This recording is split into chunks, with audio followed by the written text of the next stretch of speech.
मैंने से मुलाकात की थी, बात की थी, कुछ अच्छी चीज़ें हैं इस आईपीओ के बारे में। पहले मैं आपको राय बता दूं, और राय ये है कि हाई रिस्क लेने वाले इन्वेस्टर्स इस आईपीओ में पैसा लगाएं, सिर्फ हाई रिस्क लेने वाले। उसकी वजह क्या है? पहले अच्छी चीज़ें बताता हूँ कंपनी के बारे में। प्रमोटर्स बहुत एक्सपीरियंस्ड है, अनुभवी हैं, मजबूत है, बिजनेस को अच्छे से जानते हैं। सेकंड जनरेशन प्रमोटर्स भी बिजनेस में आ चुके, तो एक अच्छी मैनेजमेंट बैंडविड्थ तैयार हो रही है। सो प्रमोटर्स के लिहाज से कहीं कोई समस्या दूर दूर तक नहीं है। दूसरा, निश प्रोडक्ट्स जो बनाते हैं, 3 तरह के इनके जो प्रोडक्ट्स हैं, उनमें कोई भी दूसरा लिस्टेड प्लेयर या कोई बड़ा प्लेयर है नहीं। यानी कि हर किसी के लिए इस बिजनेस में घुसना आसान काम नहीं है। एंट्री बैरियर काफ़ी ऊंचे है। जीरो डेट कंपनी, वैसे जनरली सारी फार्मा और आईटी कंपनियां जीरो डेट आमतौर पर होती ही है, ये भी है, तो इसमें कोई गलत बात नहीं। तो ये 3 चीज़ें हैं जो अच्छी है। अब नेगेटिव साइड पर क्या है? पूरा का पूरा ऑफर फॉर सेल है।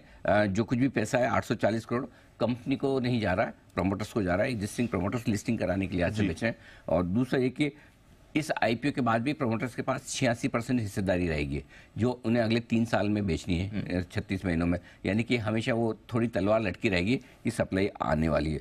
अब नेचुरली प्रमोटर्स इसलिए बेचें क्योंकि कंपनी में पैसे की जरूरत भी नहीं है, कैश रिच कंपनी। तो एक जो सबसे बड़ी समस्या दिखती है, रॉ मटेरियल के लिए इनकी डिपेंडेंस है चाइना पर, और एक्सपोर्ट इनका मैक्सिमम होता है यूरोप को।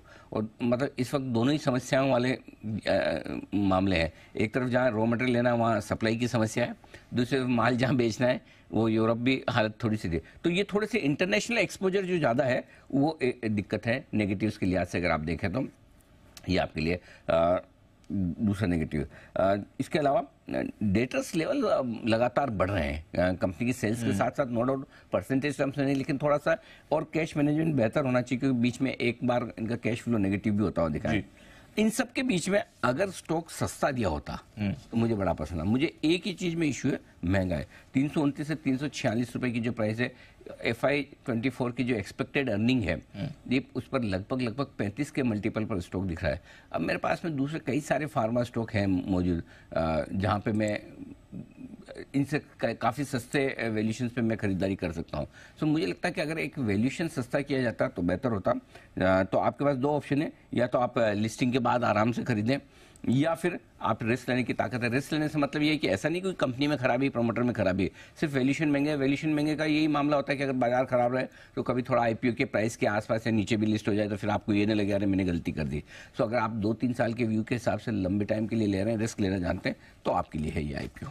High risk tech investors long term के लिए पैसे। सिर्फ वैल्यूशन अगर सस्ते होते हैं तो ये इशू बहुत ही बढ़िया था, इसमें कोई डाउट ही नहीं।